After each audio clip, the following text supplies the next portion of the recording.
અવસર પર શ્રી સિદ્ધાચલમ ટ્રસ્ટ પરિવાર તરફથી તેમને જન્મદિવસની ખૂબ ખૂબ શુભકામનાઓ અને હાર્દિક આશીર્વાદ. પરમાત્માની કૃપાથી તેમનું જીવન સુખ, શાંતિ, સમૃદ્ધિ અને સારા સ્વાસ્થ્યથી સદાય ભરેલું રહે.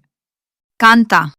તમને જન્મદિવસની ખૂબ ખૂબ શુભકામનાઓ. જો આ વિડીયો તમને પસંદ આવ્યો હોય તો જરૂરથી લાઈક કરો, શેર કરો અને તમારા પરિવારજનો તથા મિત્રો સુધી પહોંચાડો.